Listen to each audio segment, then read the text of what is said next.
सुप्रभात बच्चों। आज मैं आपको महादेवी वर्मा द्वारा रचित मधुर मधुर मेरे दीपक जल नामक पाठ का अध्यापन करवाऊंगी। इस कविता के माध्यम से छायावाद की जो कवित्री है महादेवी वर्मा ने, इन्होंने परमात्मा के प्रति समर्पण की भावना को व्यक्त किया है और अपने हृदय रूपी दीपक के प्रकाश से परमात्मा के पथ को आलोकित करने की बात की है। अर्थात आत्मा का परमात्मा से मिलन तभी संभव है जब यह आत्मा या मनुष्य तड़पे। विरह की अवस्था में ईश्वर को प्राप्त किया जा सकता है। ये प्रत्येक मनुष्य को आत्मा माना गया है, प्रत्येक मनुष्य को नायिका माना गया है और उस नायिका का नायक कौन है? परमात्मा है। तो प्रत्येक मनुष्य अपने परमात्मा को, यह आत्मा परमात्मा को प्राप्त कर सकती है जब प्राप्त कर सकते जब विरह की अग्नि में जले। तो इस तरह विरह की अग्नि में जलते हुए लेखिका अपने प्रियतम से, अपने परमात्मा से मिलने की कामना करती है और उस राह में, जिस राह से परमात्मा से मिलने जाना है, उस राह में अपने हृदय रूपी दीपक की अग्नि को प्रज्वलित कर प्रकाशवान बनाना चाहती है। यही इस पाठ में दर्शाया गया है। देखिए, निकालिए अपने आप। सबसे पहले हम महादेवी वर्मा के बारे में पढ़ेंगे। 1907 को होली के दिन उत्तर प्रदेश के फर्रुखाबाद में जन्मी महादेवी वर्मा की प्रारंभिक शिक्षा इंदौर में हुई। विवाह के बाद पढ़ाई कुछ अंतराल से फिर शुरू की। वे मिडिल में पूरे प्रांत में प्रथम आयु छात्रवृत्ति भी पाई। यह सिलसिला कई कक्षाओं तक चला। बौद्ध भिक्षुणी बनना चाहा, लेकिन महात्मा गांधी के आह्वान पर सामाजिक कार्यों में जुट गई। उच्च शिक्षा के लिए विदेश में जाकर नारी शिक्षा प्रसार में जुटी, स्वतंत्रता आंदोलन में भाग लिया। महादेवी ने छायावाद के 4 प्रमुख रचनाकारों में औरों से भिन्न अपना एक विशिष्ट स्थान बनाया। महादेवी का समस्त काव्य वेदनामय है। इनकी कविता का स्वर सबसे भिन्न और विशिष्ट तो था ही, सर्वथा अपरिचित भी था। इन्होंने साहित्य को बेजोड़ गद्य रचनाओं से समृद्ध किया। 11 सितंबर 1987 को उनका देहावसान हुआ। उन्हें ज्ञानपीठ पुरस्कार सहित प्राय सभी प्रतिष्ठित पुरस्कारों से सम्मानित किया गया। भारत सरकार ने 1956 में उन्हें पद्म भूषण अलंकरण से भी अलंकृत किया। कुल 8 वर्ष की अवस्था में ही 12 मासा जैसी बेजोड़ कविता लिखने वाली महादेवी की प्रमुख कृतियां निहार, रश्मि, नीरजा, शांतिगीत, दीपशिखा, प्रथम आयाम, अग्निरेखा, यामा और गद्य रचनाएं अतीत के चलचित्र श्रृंखला की कड़ियां, स्मृति की रेखाएं, पथ के साथी, मेरा परिवार, चिंतन के क्षण। महादेवी की रुचि चित्रकला में भी रही। उनके बनाए चित्र उनकी कई कृतियों में भी प्रयुक्त किए गए। महादेवी वर्मा छायावाद की प्रमुख कृतियों में से 4 प्रमुख रचनाकार हैं। उनमें से एक रचनाकार के रूप में महादेवी वर्मा का नाम लिया जाता है। महादेवी वर्मा ने गद्य और पद्य दोनों को ही रचना किया और ऐसी बेजोड़ प्रतिभा की धनी थी महादेवी वर्मा। इन्होंने पद्य पर भी उतना ही अधिकार रखा जितना कि गद्य पर, और इनके गद्य और पद्य में मानवीय संवेदना और विरह अनुभूति मुखर है। विरह अनुभूति मतलब होता है ईश्वर के प्रति, ईश्वर को पाने की लालसा। तो ईश्वर को कैसे प्राप्त किया जा सकता है? जब हम उसके लिए तड़पें। तो तड़पना कब होता है? जब विरह की अनुभूति होती है, व्यथा की अनुभूति होती है, तब तड़पना होता है। इस तरह से महादेवी वर्मा ने इस पाठ में भी विरह की अनुभूति के बताया है। पाठ प्रवेश करके औरों से बतियाना, औरों को समझाना, औरों को राह सुझाना तो सब करते ही हैं। कोई सरलता से कर लेता है, कोई थोड़ी कठिनाई उठाकर, कोई थोड़ी झिझक संकोच के बाद, तो कोई तीसरे की आड़ लेकर।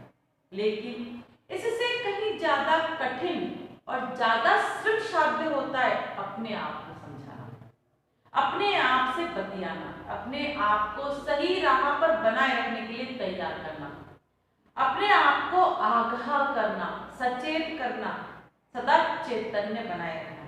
प्रस्तुत पाठ में कवित्री अपने आप से जो अपेक्षाएं करती हैं, यदि वे पूरी हो जाए तो न सिर्फ उसका अपना बल्कि हम सबका कितना भला हो सकता है। क्योंकि अलग अलग शरीरधारी होते हुए हम तो हैं तो प्रकृति के मनुष्य नामक एक ही दिन। इस पाठ में में बताया गया है कि हम दूसरों से आराम से बात कर सकते हैं, दूसरों से कैसे भी अपने विचार को व्यक्त कर सकते हैं, तीसरे पर्सन के माध्यम से बात कर सकते हैं।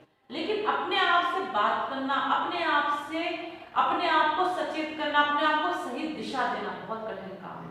और यही इस पाठ में बताया गया है। यदि प्रत्येक मनुष्य, प्रत्येक आत्मा अपने आप को ईश्वर प्राप्ति के मार्ग में लगा दे तो कितनी बड़ी बात होगी। इस पाठ में कवित्री ने, इस कविता में कवित्री ने अपने आप को ईश्वर के प्रति समर्पण की भावना व्यक्त की है, अपने आप को विरह की वेदना को व्यक्त किया है। तो यह मानव सभी लोगों के, सभी अपना ही भला नहीं चाहती थी, वो सबका ही भला चाहती थी कि प्रत्येक मनुष्य जिसकी आत्मा है, प्रत्येक लिविंग थिंग, प्रत्येक जीव जिसके अंदर आत्मा है, ईश्वर प्राप्ति का साधन जुटाए, ईश्वर प्राप्ति के लिए संघर्ष करे। मधुर मधुर मेरे दीपक जल, मधुर मधुर मेरे दीपक जल, मीठे मीठे रूप में मेरे दीपक तू जल। दीपक कौन है? हृदय। तो हृदय क्या है? हृदय में कौन सा दीपक है? आस्था रूपी दीपक। तू मेरे हृदय में, हे हृदय रूपी दीपक, आस्था रूपी लौ को जला। पढ़ेंगे हम, निकालिए अपनी किताबें। समझ में आया आपको? मधुर मधुर मेरे दीपक जल, युग युग प्रतिदिन प्रतिक्षण प्रतिपल, प्रियतम का पथ आलोकित कर, सौरभ फैला विपुल धूप बन, मृदुल मोम सा घुल रे मृदुतन, दे प्रकाश का सिंधु अपरिमित, तेरे जीवन का अणु गल गल, पुलक पुलक मेरे दीपक जल। थोड़ा सा हम शब्दार्थ लिखेंगे जिससे कि आपको इसका भावार्थ और शब्दार्थ करने में आसानी होगी। लिखिए आप शब्दार्थ।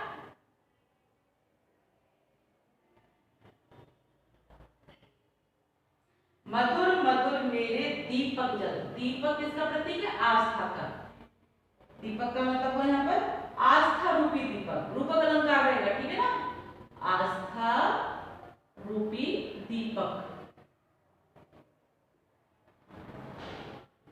दूसरा लिखिए, मधुर मधुर मेरे दीपक जल, युग युग प्रत्येक युग, प्रतिदिन प्रत्येक पल, प्रतिक्षण हर पल,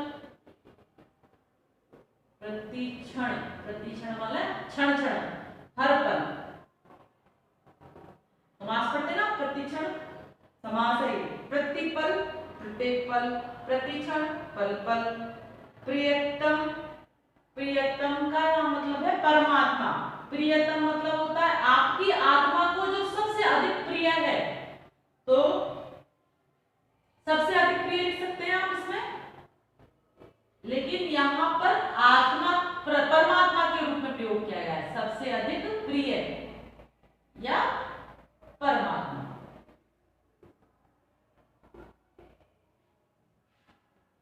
प्रियतम का पथ, पथ मतलब होता है मार्ग, रास्ता। प्रियतम का पथ आलोकित, आलोकित मतलब होता है जगमगाना, प्रकाशित करना। आलोकित, आलोकित यानी प्रकाशित, प्रकाशित यानी उजाला करना, प्रकाशित आलोकित कर, सौरभ, सौरभ मतलब होता है सुगंध, सौरभ यानी सुगंध, अच्छी खुशबू। सौरभ फैला विपुल धूप बन, विपुल यानी विशाल, विपुल यानी विशाल, बहुत बड़ा, विशाल, विपुल धूप बन, मृदुल मोमसा, मृदुल यानी होता है कोमल, मृदुल यानी कोमल, और मोम सा, मोम के समान, उपमा अलंकार भी, जब सा से सी आते तो उपमा अलंकार होता है, ठीक है? खुल, घुलरे मृदुतन, तन यानी शरीर, ठीक है? दे प्रकाश का सिंधु, सिंधु यानी सागर, समुद्र, सिंधु यानी सागर या समुद्र, अपरिमित यानी असीमित, परिमित अपरिमित, अपरिमित मतलब होता है असीमित, जिसकी कोई सीमा ना हो, असीमित सीमा रहित, जिसकी सीमा ना हो, अपरिमित तेरे जीवन का अनुदर्शन पुलक, पुलक यानी पुलका वाली रोमांच होना, खुशी, पुलक, पुलक पुलक मेरे दीपक जल, पुलक का मतलब रोमांच और खुशी। जब आपकी खुशी से आपका शरीर पुलकित हो जाता है, रोम खड़े हो जाते हैं, उसको बोलते हैं पुलका। देखिए इसका अब शब्दार्थ देखिए, अब शब्दार्थ के बाद देखिए, कवित्री के मन में ईश्वर के प्रति अगाध विश्वास है, ईश्वर के प्रति पूरा विश्वास, अगाध यानी जिसको तोड़ा ना जा सके, पूरा विश्वास है। और इसी आस्था और विश्वास के सहारे वह अपने प्रियतम परमात्मा की भक्ति करना चाहती है, अपने परमात्मा की भक्ति में लीन रहना चाहती है, परमात्मा की भक्ति करना चाहती है। महादेवी जी ने अपने हृदय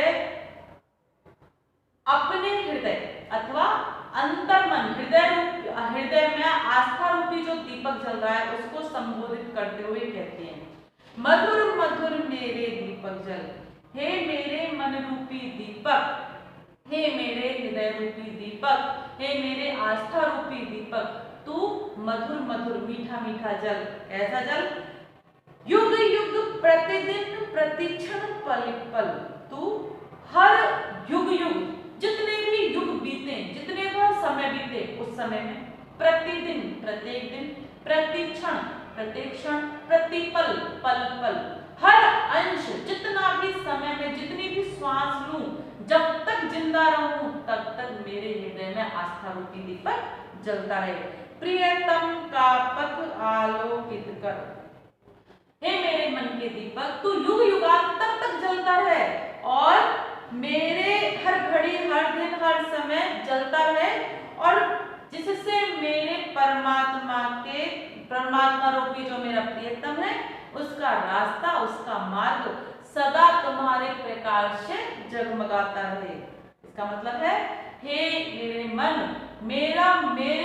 हे मेरे आस्था रूपी दीपक, कभी भी तेरा उस परमात्मा के प्रति भाव ना टूटे, उस ईश्वर भक्ति का मुझे हमेशा भान रहे, मैं ईश्वर भक्ति में हमेशा लीन हूं, उस ईश्वर के प्रति मेरा विश्वास किसी भी समय, किसी भी पल, युग युगांतर तक, जब तक हम लोग हैं, यह आत्मा है, तब तक उस परमात्मा के प्रति हमारा विश्वास ना टूटे। हे दीपक, तू हमेशा जलता है। सौरभ फैला विपुल धूप बन, मृदुल मौन सा घुलरे मृदुतन। अब अपना मन की बात कह रही है, अब शरीर की बात कर रही है। क्या कहते हैं? सौरभ फैला विपुल धूप बन, मृदुल मौन सा घुलरे मृदुतन। कहती है, अरे मेरे तन, हे मेरे शरीर, तू बहुत विशाल धूप बन जा। जिस प्रकार धूप, इसमें वो वाला धूप का मतलब है अगरबत्ती वाला जो धूप होता है जिसमें हम भगवान की पूजा करते हैं, आसमान वाला धूप, सूरज वाला धूप नहीं, जो धूप दीपक हम बत्ती करते हैं वाला।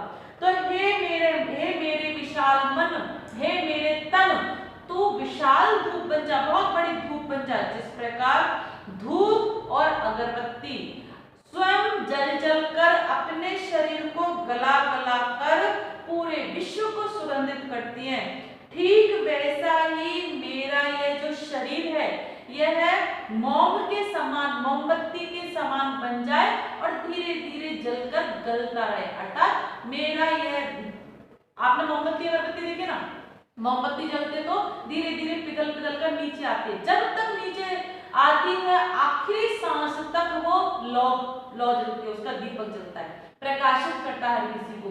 अपने जीवन की आहुति देकर वह मोमबत्ती आपको प्रकाशित करते ना, ठीक वैसे ही मेरा यह जो शरीर है, यह विशाल धूप की तरह, विशाल अगरबत्ती मोमबत्ती की तरह बन जाए, और जैसे मोमबत्ती गल गल कर अपने जीवन को ईश्वर के प्रति समर्पित करती है, उसके रथ को, उसके पथ को आलोकित करती है, ठीक वैसे ही मेरा मन, मेरा तन धीरे धीरे गलता रहे और इस विश्व में सुगंध फैलाता रहे। सौरभ फैला विपुल धूप बन, जैसे विशाल बड़ा धूप जलता है तो सुगंध फैलाता है, ठीक वैसे ही मेरा तन अगरबत्ती या धूप बनकर सुगंध फैला है, निरंतर जलता रहे और सत्कर्मों, शरीर से किसी धूप में खुशबू होती है इसलिए सुगंध फैलाता है, लेकिन शरीर में क्या है जिसके जलने से सुगंध मिलेगी? इसका मतलब है अच्छे अच्छे कर्म करें। हम इस तन से, इस शरीर से अच्छे काम करेंगे तो लोग हमें याद करेंगे। अच्छे कर्म करने के कारण चारों तरफ हमारी सुगंध फैलेगी। मृत्यु के बाद भी लोग याद करते हैं किनको? जो परोपकारी होते हैं। तो मेरे इस शरीर से हमेशा अच्छे अच्छे कर्म, सत्कर्म होता रहे, सुगंध रूपी सत्कर्म होते रहे। और किसके समान उतारिए?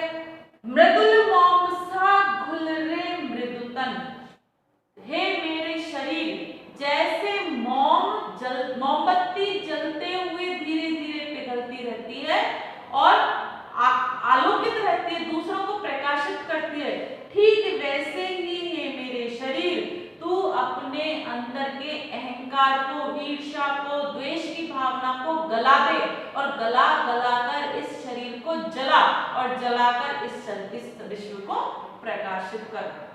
जैसे मोम पिघलते पिघलते अंततः समाप्त हो जाता है, ठीक वैसे ही तू अपने अंदर की दुर्भावनाओं को, अपने अंदर के अहंकार को, अहंकारों को, दुर्भावनाओं को, दुर्विचारों को जला दे, गला दे और धीरे धीरे खत्म कर दे।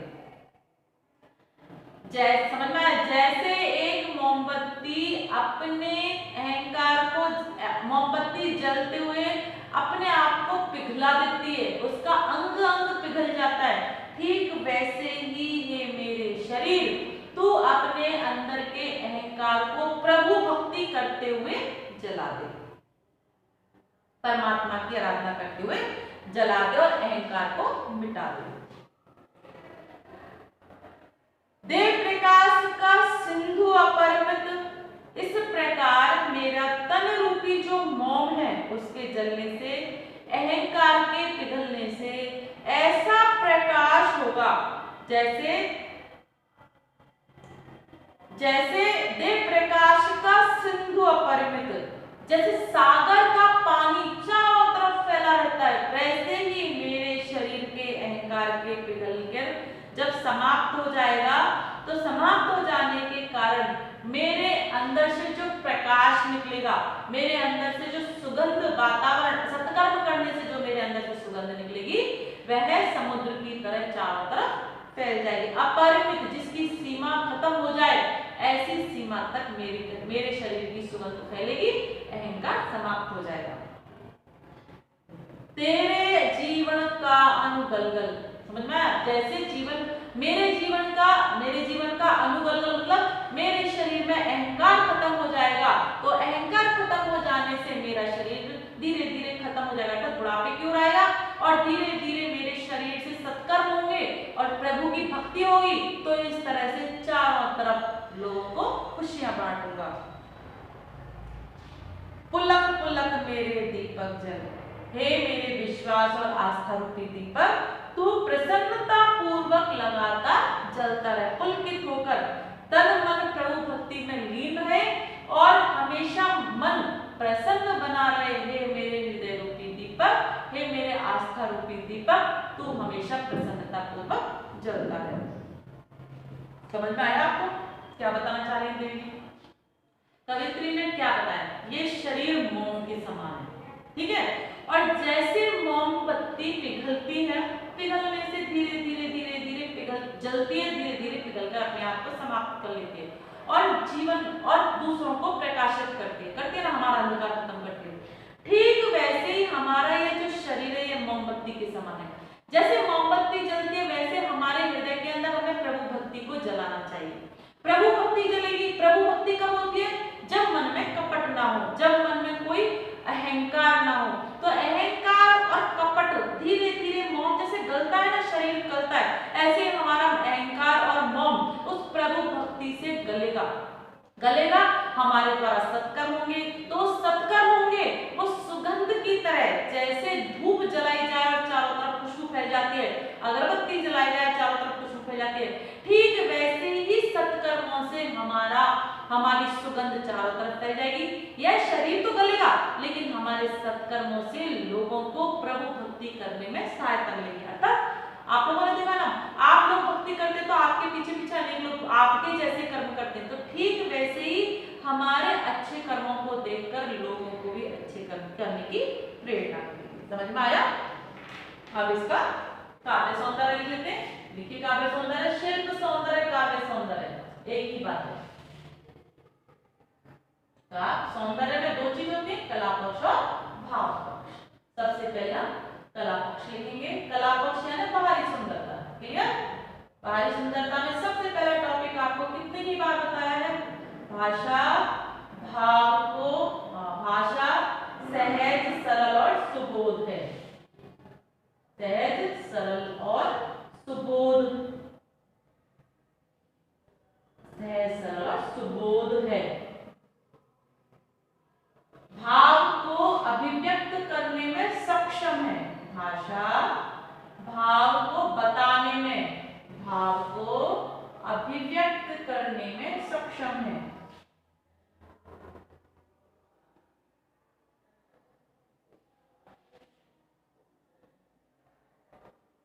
अभिव्यक्त करने में सक्षम है। अब तीसरी चीज देखिए, इसमें भारी सुंदरता में क्या बताया गया है? तत्सम शब्दावली। संस्कृत के शब्दों का प्रयोग है ना, इसलिए तत्सम शब्दावली का प्रयोग सर्वत्र है। समझ रहे हैं ना? तत्सम शब्दावली का प्रयोग सर्वत्र यानी सभी जगह ज्यादातर प्रयोग किया गया है, सर्वत्र।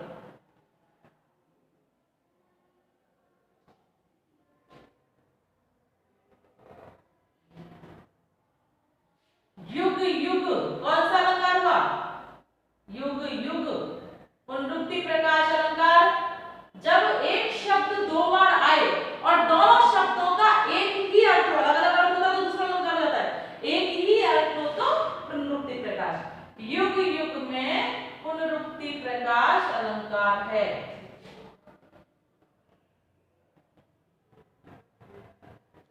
युग युग में पुनरुक्ति प्रकाश अलंकार है।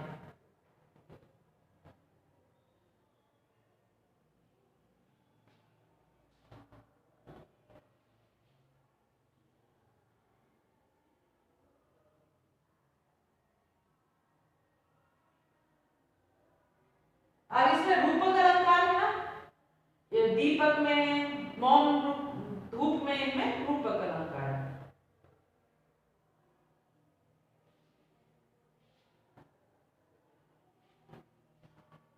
देखिए दीपक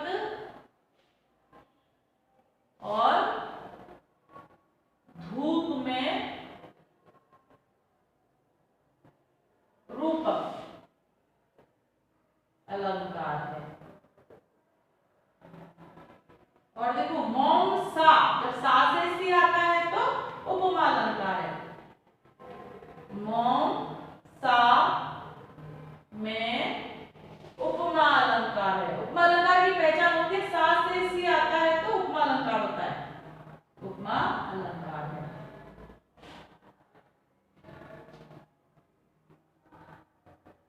अब इसका भाव पक्ष देखिए। भाव पक्ष मतलब हमें कवित्री क्या बोलना चाहती है। हमने लिखा ना भाव को अभिव्यक्त करने में सक्षम है, तो कौन सा भाव है? देखिए नंबर 1 2 3 में डालेंगे। देखिए कवित्री ईश्वर के प्रति आस्था, कवित्री ईश्वर के प्रति आस्था रूपी दीपक को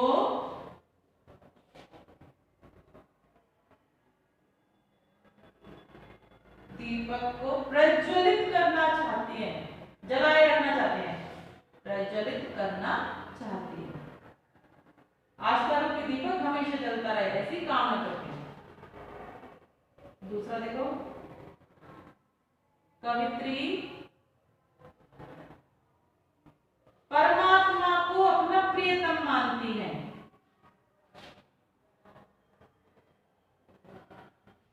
परमात्मा को अपना प्रियतम मानती हैं।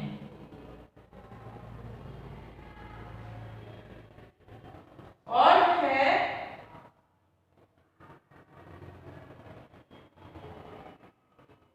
उनमें समाहित हो जाने की प्रार्थना करते हैं। समाहित हो जाने की प्रार्थना कर रही हैं।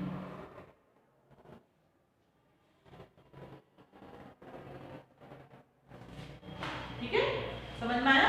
लिख लीजिए। भाव पक्ष समझ में आया आपको? भाव पक्ष भाव को अभिव्यक्त करने की बात, कला पक्ष ऊपरी सुंदरता। दूसरा देखिए पैराग्राफ इसका। सारे शीतल कोमल नूतन मांग रहे तुझसे ज्वालाकण, विश्व शलभ सिर धुन कहता मैं हाथ न जला पाया तुझसे मिल। सिरहा सिरहा मेरे दीपक जल, जलते नव में देख असंख्यक, स्नेहहीन नित कितने दीपक, जल में सागर का और जलता, विद्युत ले घिरता है बादल, बिहस बिहस मेरे दीपक जल। फिर से दो चार शब्दार्थ लिख लीजिए। तत्सम शब्दावली का प्रयोग है।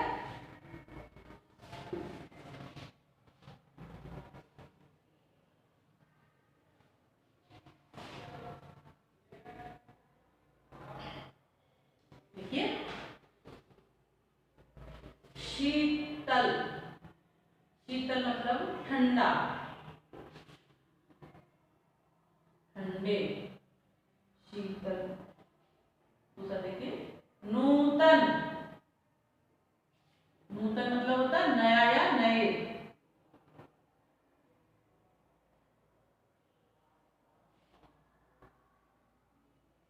ज्वालाकण, ज्वालाकण मतलब होता है आग के कण।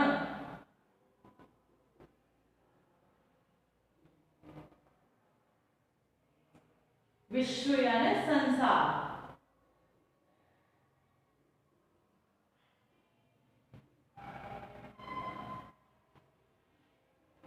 शलभ बोलते पतंगे को, जो अपनी जिंदगी उस आग के ऊपर जलाने को आग को कहता है पतंगा। सिहर यानी कांपना, सिहर जाना, कांपना। असंख्य जिनकी संख्या ना हो, गिन अनेक, असंख्य ने अनेक।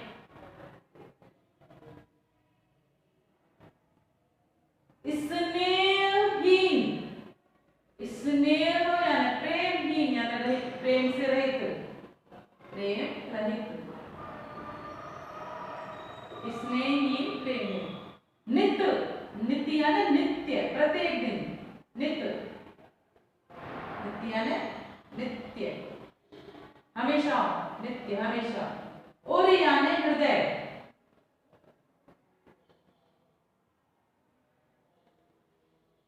विद्युत यानी बिजली,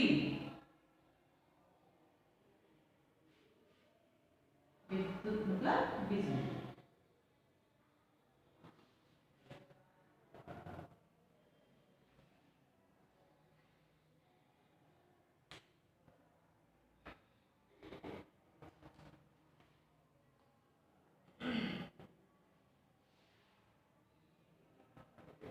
सारे शीतल कोमल नूतन मांग रहे तुझसे ज्वालाकन, विश्व शलभ सिर धुन कहता मैं हाय न जल पाया तुझ में मिल, सिहर सिहर मेरे दीपक जल।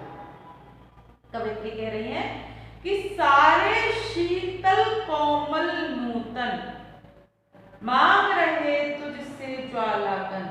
आज संपूर्ण विश्व में ईश्वर और परमात्मा के प्रति आस्था का अभाव है।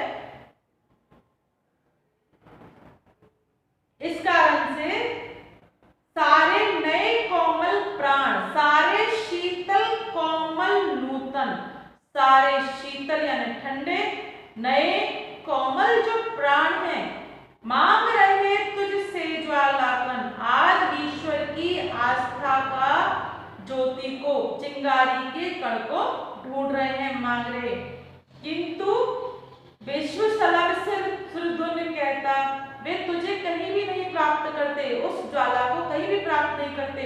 तो विश्वास रूपी दीपक की आस्था की चिंगारी और ढूंढ मांग रहे हैं, ताकि हृदय में ईश्वर भक्ति और ईश्वर के प्रति आस्था के दीपक जलाए जा सके।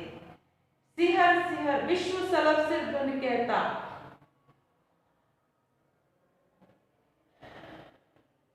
अनुभवहीन शीतल लोग कवित्री की ऐसी आस्था, ये सब अनुभव शीतल लोग कवित्री की असीमित आस्था रूपी दीपक की लौ में चिंगारी लेकर अपनी प्रवृत्ति को लगा देना चाहती है।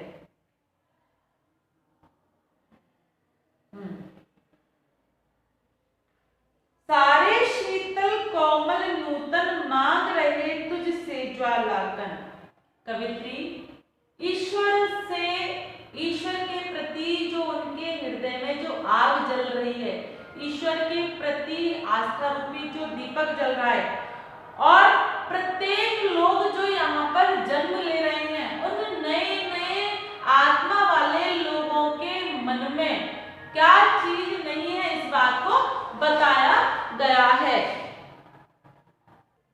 इस तरह से कवित्री आज संपूर्ण विश्व के ईश्वर और परमात्मा के प्रति आस्था का अभाव है, ऐसे में जिन लोगों के मन में शीतलता है, अर्थात जो लोग नए हैं, अर्थात जिनके हृदय में आस्था रूपी दीपक नहीं जला है, उनके अंदर महादेवी कह रही हैं, तुम मेरे हृदय से, मेरे आस्था रूपी दीपक से अपने दीपक की ज्वाला को जलाओ।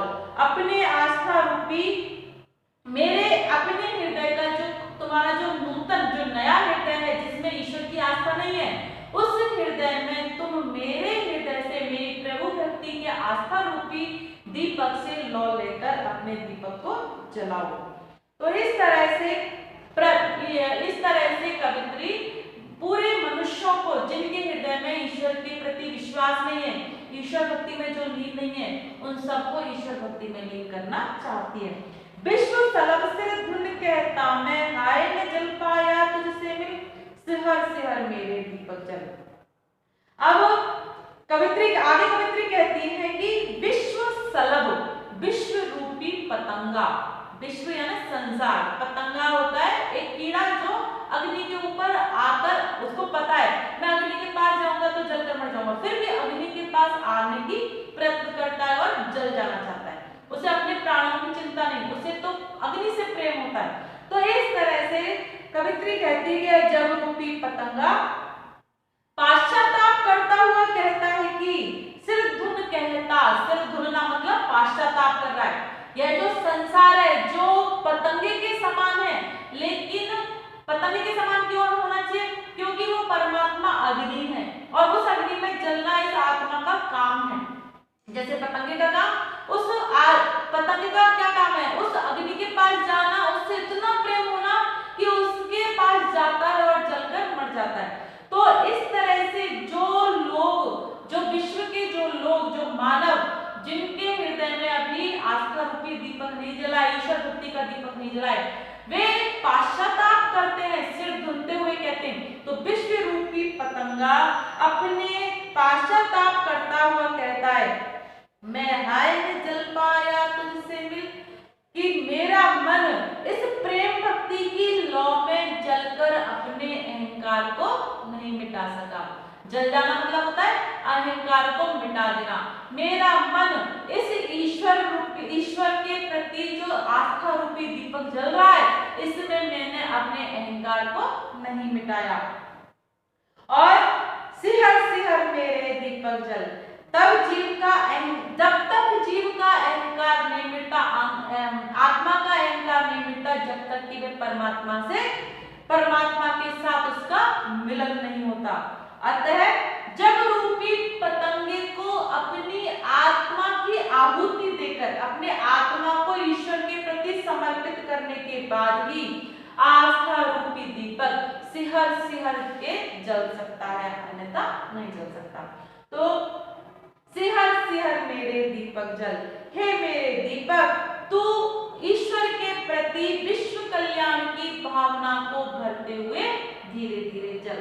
क्या कहना चाह रहे हैं कवित्री कि जैसे एक पतंगा अग्नि के प्रति इतना आकर्षित होता है कि उसके पास जाकर जल जाना पसंद करता है, यदि उस पतंगे को आप दूर रख दो तो विरह में ही मर जाएगा।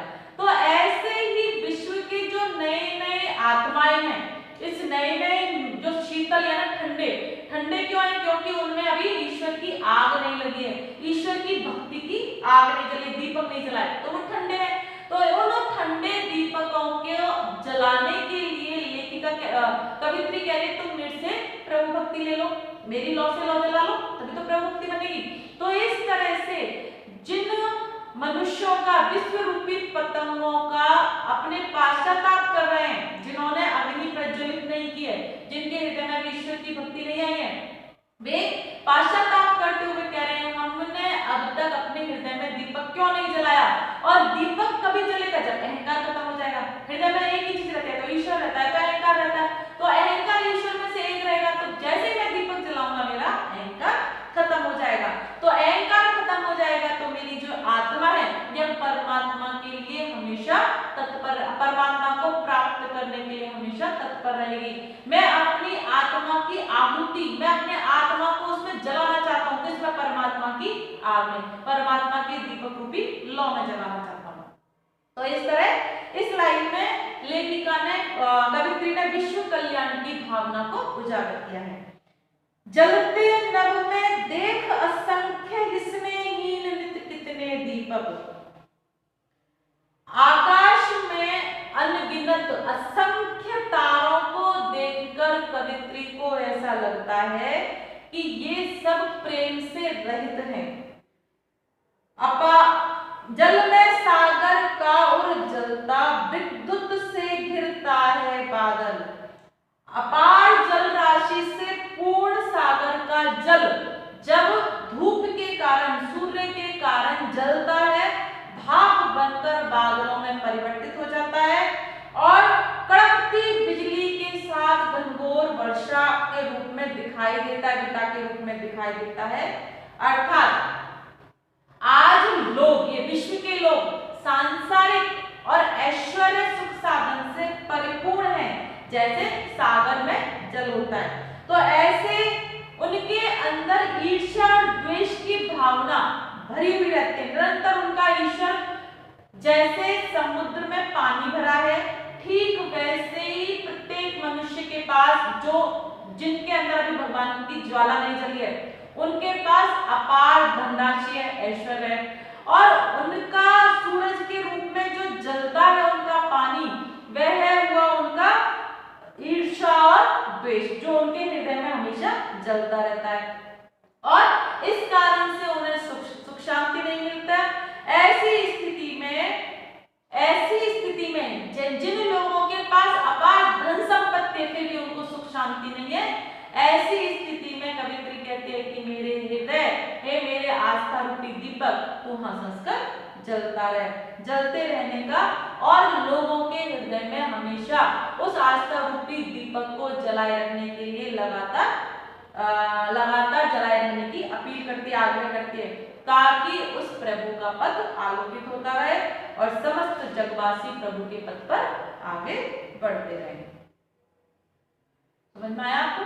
तो इस तरह से कवित्री ने आस्था रूपी दीपक को निरंतर जलते रहने का आग्रह किया है। फिर हम इसके शब्द पक्ष देख लेते हैं। काव्य सौंदर्य में कला पक्ष भाषा सहज सरल और तत्सम शब्दावली का प्रयोग है, भाषा सहज सरल है, भाव को अभिव्यक्त करने में सक्षम है, और एक दो चीज और है, उनको हम इसकी ऊपरी सुंदरता को देखकर इसकी कला पक्ष के बारे में लिखेंगे। नंबर 4 लिखिए आप।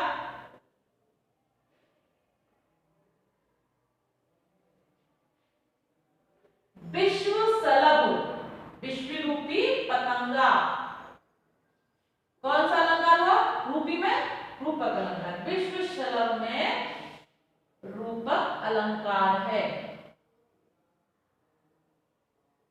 विष्णु स्थलम में रूपक अलंकार है।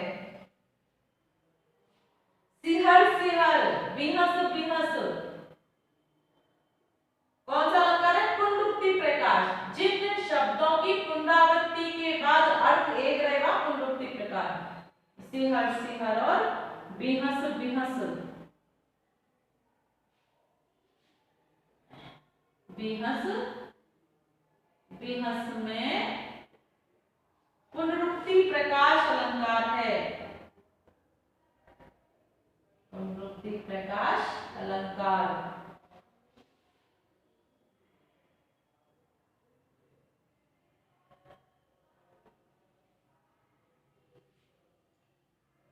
प्रतीकात्मक शैली का प्रयोग किया गया है। आस्था रूपी दीपक प्रतीकात्मक शैली का प्रयोग किया गया है। प्रतीक के रूप में बताई गई चीजों को प्रतीकात्मक शैली का प्रयोग हुआ है या किया गया है। भाव पक्ष देखिए इसका, भाव पक्ष मतलब भावार्थ।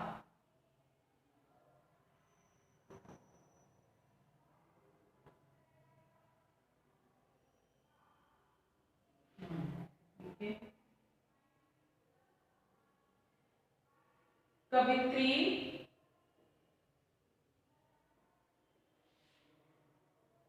आस्था रूपी दीपक को निरंतर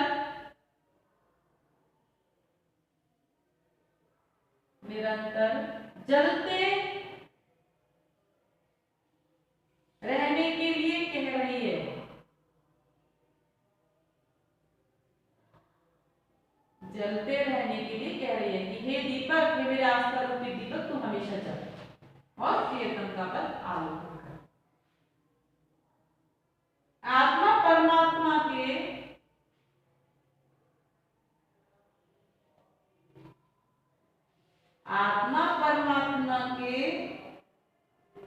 मिलन से परम शांति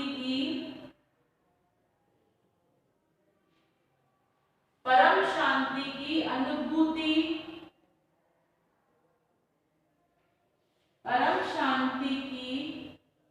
अनुभूति, कराने की चेष्टा की गई है, प्रयत्न किया गया है। अनुभूति कराने की चेष्टा की गई है।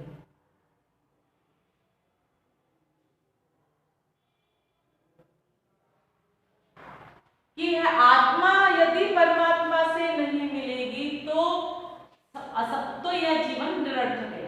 तो इस जीवन को सार्थक बनाने के लिए प्रत्येक आत्मा को, प्रत्येक मनुष्य को, प्रत्येक जीव जंतुओं को ईश्वर के प्रति, परमात्मा के प्रति विरह की भावना रखनी चाहिए। हमेशा सत्कर्म करने चाहिए, हमेशा अच्छे कार्यों में लगे रहना चाहिए और अहंकार को, ईर्ष्या द्वेष को मिटा के विश्व कल्याण की भावना से ओतप्रोत होते हुए हमेशा अपने परमात्मा के प्रति आस्था रूपी दीपक को जलाए रखना चाहिए। यही इस पाठ में बताया गया। Thank you.